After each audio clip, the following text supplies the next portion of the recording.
Hello folks and welcome back to Shogun Total War. And before I get into the subject of this video, I wanted to double back on something that I talked about in my previous video where I talked about my Mori army composition, just because I feel like I didn't quite demonstrate the capabilities of this army composition in that battle. Now, my intention here isn't to play an entire battle. I just wanted to show you really the way that this army is supposed to work. And I also wanted to kind of demonstrate how these army compositions, because they're so modular, they, here we are on an open plain, right? And it's hard to imagine hills and forests and rivers, but this isn't how battles work, right? It's not just two armies slamming into each other in the middle of an open plain. There's typically a lot more going on here that involves reacting to. And I wanted to make sure that y'all understand that this isn't designed so that this is always going to be in the middle, my Naginata and my spears, with my warrior monks and my archers on either flank. That is not necessarily the point of this. The point of this is to make you understand that the roles of each of these modules, these groups here, they have specific functions, right? And the function of this here, I didn't demonstrate it as well as I should have in that previous video, so I just wanted to kind of double back on here. So this is a screening element, okay? 3 Naginata and 2 spears can really just bog down a portion of the enemy army. And what I should have done in that previous battle, and I might press B again battle because it would be nice to demonstrate, it'd be nice to show you, but what happened is that the enemy had 2 muskets on this side, their left, my right, and I basically just sent my warrior monks and archers into that, 2 muskets and 1 Yari Cav. So they had 3 units tying up my 4 units, which is never a good. Actually, I think I had my Yari Cav over there as well. So 5 units being tied up by their 3 units, which is not a good use of my resources. So basically, I depended on my Naginata and spears and warrior monks and archers on this side to basically win the battle for me. And that's not the function of these Naginata and Yari Samurai. It takes them a long time to kill things. So this element should not be counted on to, be punching through a center. That was an incorrect usage of them. What I should have did when I saw that they had 2 muskets on that side, that was going to be their strong side. And I thought that was going to avoid it. But then I just was avoiding using, 2 warrior monks, which is a real waste. So what I should have did is moved my center and gone, okay, I'm going to screen their side here and then bring my right flank and reunite with my left flank and then punch forward like this. 4 warrior monks, 4 archers, and a Yari Cav support, man, they're going to really wreck most things. And then even so, I wouldn't need all 5 units to screen out their 3 units, correct? So I could even detach a Yari Samurai to go back to the fight in the center, maybe on a Naginata, who knows? But that's kind of the idea, right? You look for the strong point, and this works against other armies, not just armies that rely on guns. So like I'm talking about the enemy in that battle was using a gun army comp, right? And it doesn't matter. Whatever the strong elements are, whether it's warrior monks, Nodachi samurai, cavalry, this can deal with all of that. The Naginata are tanks. They can really tank a lot of shots.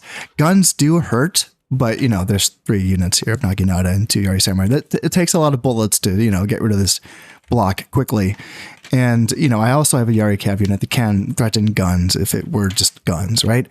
But if it's warrior monks and Nodachi samurai, they would take a long time to carve through this. If it's cavalry, I have my spears, they can really do a lot of damage against cavalry. So that's a very tough fight for whatever their strength is. Whatever it is, this is a tough fight for them.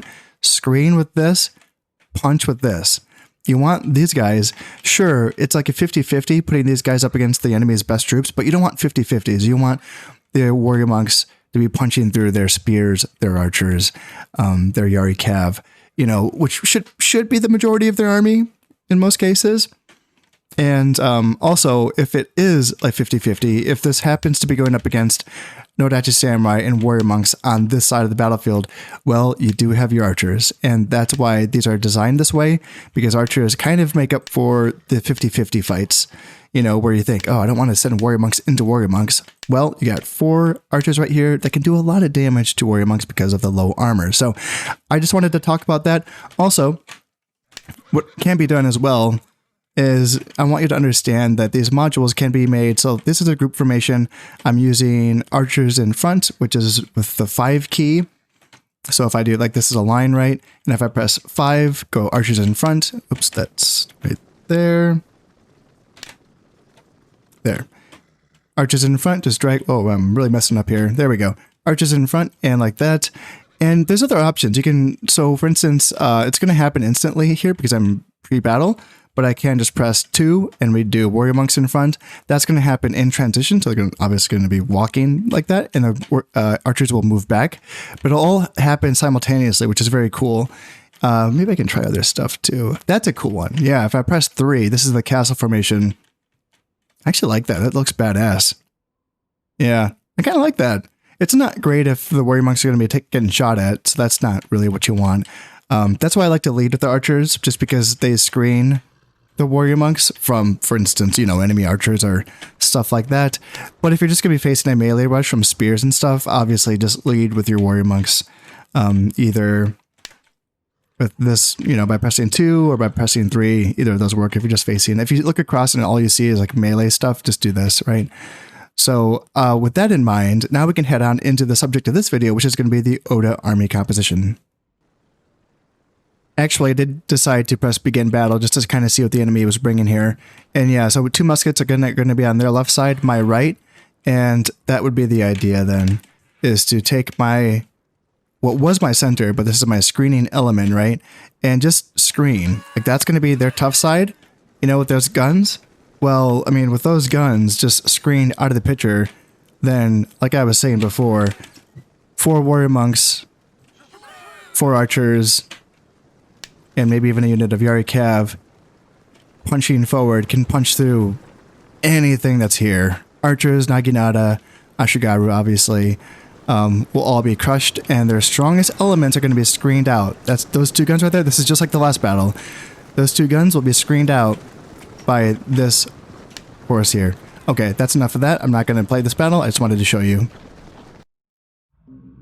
Now we are ready to dive on into the subject of this video, which is the Oda army composition. So for those of you who are new to this channel or new to this video series, I don't want to go over everything in exact detail every single time. So some of the things that I'm going to be covering in this video already were covered in my Shimazu and Mori army compositions.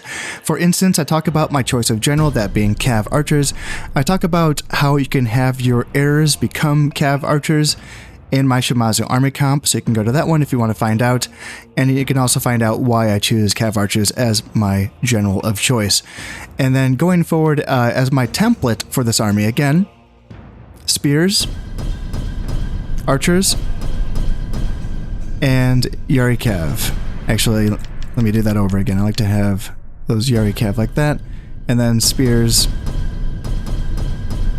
So this is going to be my template for all of my armies, and then the first thing that I do with every single template is that I break it. So the idea of this is just to kind of give you a framework for how to build army compositions. Again, for those of you who are new to this series, I like to have 2 light cav, the Yari Cav, 4 spearmen, then 4 archers, and then 5 slots to play around with to make every single army composition more unique. And the Oda army comp is my favorite army composition. I love using this. It's kind of a combination of the Mori army comp and the Shimazu army comp in a way. And the first thing that you might be noticing is my use of Yari Ashigaru rather than Yari Samurai. Now, you can use whatever you want as far as spearmen are concerned. It's just that the Oda do have a clan bonus, which gives a discount to Yari Ashigaru. They are already cheap as is. They are 100 koku to train, and then their upkeep is like 30 koku, which is half of everyone else's. And Yari Samurai costs 200 koku to train, and then it's 60 koku for upkeep. And so that's substantially more, right? And with the Oda, not only are you getting that discount, but also the home province of the Oda, which is Owari, does give you +1 honor bonus to all Ashigaru that are trained there. So for those of you who don't know, honor is going to give +2 morale, +1 attack, and then +1 defense, which is a substantial bonus to units. It really is. And giving that bonus right off the bat to any Ashigaru that are trained there in Owari really does bump them up quite a bit and gets them closer to being on the level with the Yari Samurai. Still not quite, but then what you can do is that the famous dojo, which is available from a tier 2 settlement, is, yeah, I'm sorry, I haven't played this game in a while, so I don't remember the names of all the buildings, but it's the large castle, I believe, and then it's the famous dojo, which is famous spear dojo, which is available from the large castle. That's going to be giving an honor bonus as well, and that's not a high tier thing. You can get up there if you wanted to. You could straight do large castle, tech up, famous spear dojo tech up. You could build, I think, literally just 2 buildings and have access to +1 honor spear units. That's for Ashigaru and Yari Samurai. But with couple that with the Owari province bonus, that means you're getting +2 honor for your Ashigaru units trained in Owari relatively early into the campaign if you wanted to, you know, rush that building. So it's very powerful, and the thing is that bonus is also applicable to, in fact, both of those bonuses, the discount and the honor bonus from that province, is applicable to other Ashigaru units like the Musketeers and the Arquebusiers, which is insane. You're going to be getting these guys at a discount. They're already cheap. Like muskets, for how powerful they are, the fact that they cost 250 koku is ridiculous. It's very overpowered. And then, yeah, you're getting that Valor bonus as well. You're making these guys have more morale, more attack, and more defense. Now, the attack and defense stats and even the morale aren't the most vital things. However, honor, from my understanding, honor does increase the accuracy of units as well. High accuracy units like archers, like the cav archers and the samurai archers, don't see that benefit as much as units that have low accuracy stats like the gun units. So they're going to get quite a substantial increase in their lethality when they get honor bonuses. So that's nice. And in addition to that, Owari isn't the only province that gives honor bonuses to Ashigaru. There's also the province of Tosa, which is on the island of Shikoku. And that, for me, is in my natural expansion path when I play as the Oda. I do go west rather than east, namely for that bonus, but also because the east is going to be a mess for a long time, whereas the west quickly will consolidate into just being Mori territory if you let them be. So I like to go west, clean out that stuff. This isn't a campaign strategy guide. I'm just telling you that Tosa, that second province that gives the honor bonus to Ashigaru, is in my natural Oda expansion path. And I recommend it for you as well if you want to play this clan, because having 2 provinces that can train up, you know, one using Ashigaru with, you know, there's so much more that you can do with it. It's not just the honor bonuses. You can get palaces for morale. You can get swordsmiths for, you know, attack, and armors for, you know, defense bonuses. Mino, which is the province is just north of Owari, does have iron in it, so you can build an armory there. There's a lot that you can do there that make these Ashigaru just ridiculous tanks. So even when you can afford to get Yari Samurai, I still like to get Ashigaru. You can switch whenever you want to Yari Samurai. That's fine. I'm just going to use these guys because they're fun. The one thing that they have as an advantage over the Yari Samurai is that they are faster. That's, you know, not the biggest deal, but it's kind of cool. I'm going to give these guys an extra point of honor just because that's what they get in the game. And then the first thing that I like to do with my template, this is my nice, neat little template here. Well, I'm going to break my template and disregard it by getting rid of 2 archers, and that's going to give me room for 4 guns. When you have 4 guns, you don't need 4 archers in addition to that. 2 is going to be, no, that'll suffice. And then what do I do with those 3 extra spaces? Well, let's bring some Naginata as well. Now, why do I bring this army composition? Well, as I stated, the Oda already get these advantages for the Ashigaru, so it just makes sense using the guns. Also, historically, they did adapt the gun pretty well. They're pretty famous for their battle of Nagashino against the Takeda clan, which is, in a very simplified telling, gun versus cav. Actually, no, that's pretty much it. That's mostly what that battle was, gun versus cav, and it's a pretty famous battle where the Oda guns did very well. So why choose the Naginata as my secondary flavor unit? Just, it kind of, to me, kind of fits the tanky mold of the build, you know, tanky armored dudes with guns firing. It's kind of like I don't know, it's kind of like where the Mori clan has like the tank and spank You know, the tank being the Naginata, the spank being the warrior monk. Here, this is like tank and shoot or something. I don't know. I haven't really named it yet, but that's my idea with that. So I like to give my general a little extra point of honor as well. And then with the Imagawa, well, I'm not going to talk about them in this video. You'll have to tune in next time to find out my strategy for this clan. To get this army set up, what I'm going to do is select my Naginata first, hold down Control and left click select those guys, and then the archers secondly. And I'm pretty sure that the order that you select these units do matter, because that makes these groups work. Then group these together, and then I already have this group here, but I just want to show you how this works here. You can press the number keys to kind of switch the groups. 2 is going to be this funky little group with Naginata, archers with the Naginata in the back. I don't hate it. It's fine, but I do prefer to have my Naginata in front, archers in the back. This isn't super ideal. Wait, I have 3 Naginata. That's right, 3 Naginata. I was wondering what was going on here. That's fine. That also works. I could do archers in front. That's an option. If I feel like I just want to skirmish, you know, if they're just going to go skirmish heavy, I can screen with my archers and then bring my Naginata up in the rear. That's fine too.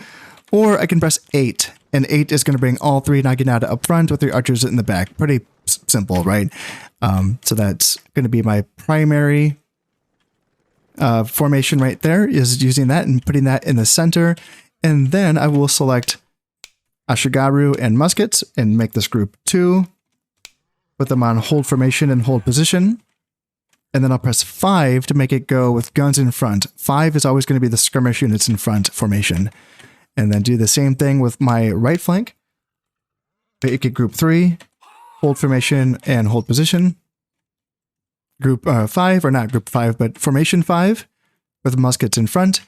And you want the guns to be in at least 3 ranks. There's a few extra guys on the end there. That's fine.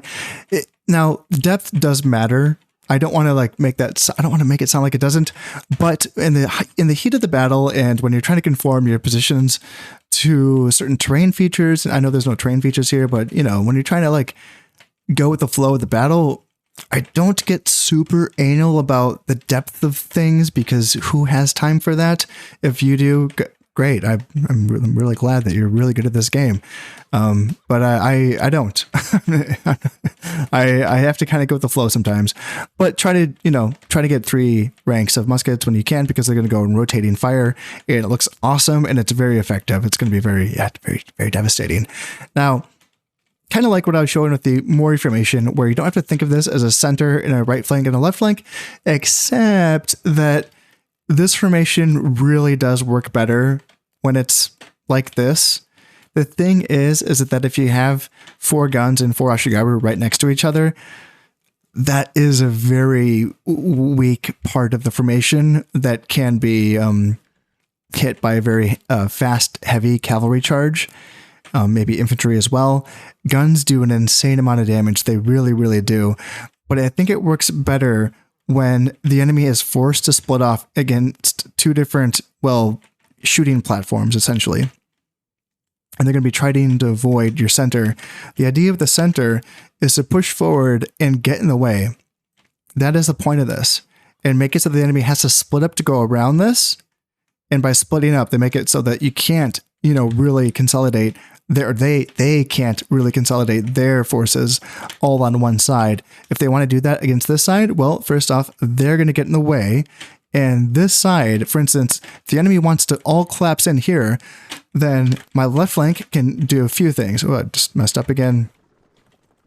They can turn around and fire in like this, or, they can kind of also, come around and like that. If this left flank is going to get ignored, then make sure that they can't ignore them. Bring them into the position where they're going to be shooting. And this is going to be in a position where they're going to be, making sure that whatever attacks this side, for instance, in this example, this theoretical example, can handle it, right? However, if you were to do this so that you had your 2 Ashigaru and gun positions by themselves, and like your screening elements kind of just, screening like I had in the Mori formation, well, this is I love Ashigaru, I do, but that's kind of dodgy. That's pushing it, I think. They need some support. and they need something to kind of get in the way.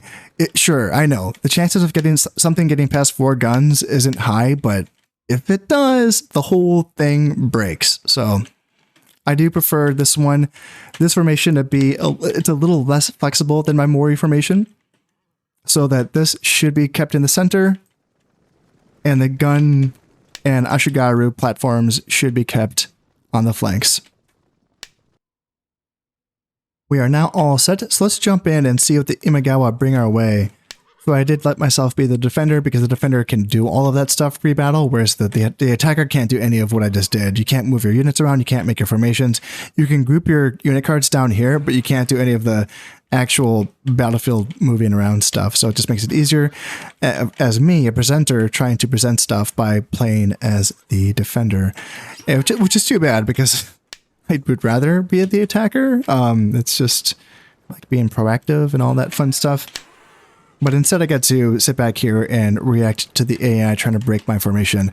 And the AI army is a pretty fun army. I'm actually looking forward to my Imagawa army count video because it's pretty dope. It's a fun one for sure, but I just don't know. I mean, I haven't played this in a while, so I could get surprised, but I don't know what beats 4 guns. It is so powerful.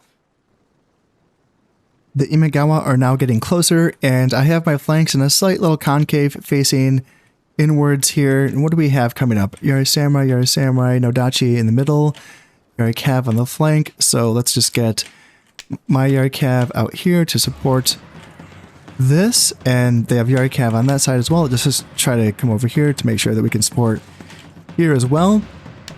And guns are going to be firing soon, I reckon. And yeah, we're shooting at their samurai archers. They're in loose formation, so they're not going to be, it's not a great target for us. But now our guns are shooting, and our lines are rotating. And if I'm fast enough, I could make sure that we intercept any charges here. So I got my group formation selected, and I'm ready to press 2 if I have to. But I want to let my guys shoot. Here we go. So the Cav's coming in, right? So now I get my guys coming in, and I just pressed 2.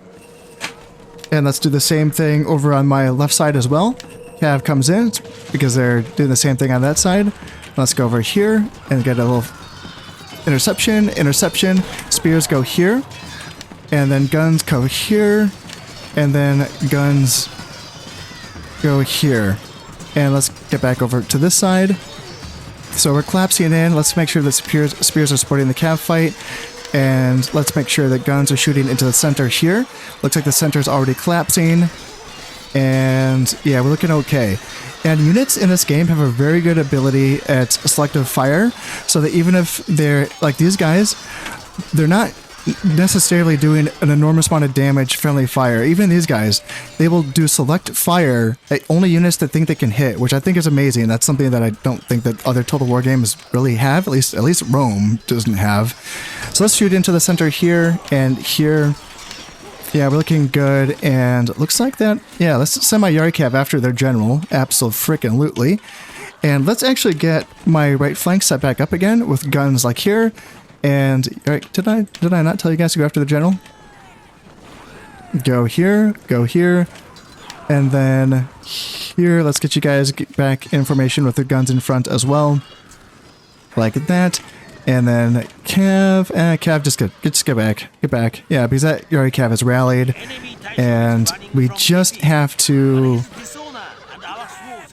rout a few of their units. This battle's pretty much over. But you saw how that worked, and I think I did an okay job of demonstrating it in this case. The center took a beating, but that's its job, right? These Naginata, in fact, I forgot to give them their armor upgrade, because in custom battle, the Naginata don't come with their armor upgrades, and of course, they always get them in the campaign, because you need an armory to train Naginata. So they, in fact, in the campaign, they would have taken a little less damage than they did in this battle, and I just forgot to give them that armor upgrade. So yeah, these spears, these remaining units, they think they're gonna like do something, but like they're a mess right now. They're an absolute mess. I can bring on my right flank as well, and they can get involved. Cav, just stay back so you don't get shot. Archers come up as well. And then, yeah, left flank is driving them back. Left flank can move up. And I'm just always going to keep the center just a little bit ahead. You see how they don't want to fight the center. You know, but it's there, it's in the way, it's annoying. And in fact, there's 2 archer units as well that aren't easy, they're not so easy to ignore, because, you know, you can try to get around this center group, and you're still going to be getting shot by archers, which is tough. And yeah, at this point, the enemy's mobility, their cav has been pretty much decimated, and with just infantry marching into gunfire, oh man, it's just not going to go well. These guns on this side, they're not in a great formation because they're too deep, so they're not doing rotating fire. So let me fix that and spread these guys out a bit more. And we can continue to roll this army up. Man, oh man, playing this battle makes me really miss playing Shogun Total War, because guns in medieval Total War just are not as effective. Of course, that game takes place in an earlier time period, so guns just weren't as effective back then.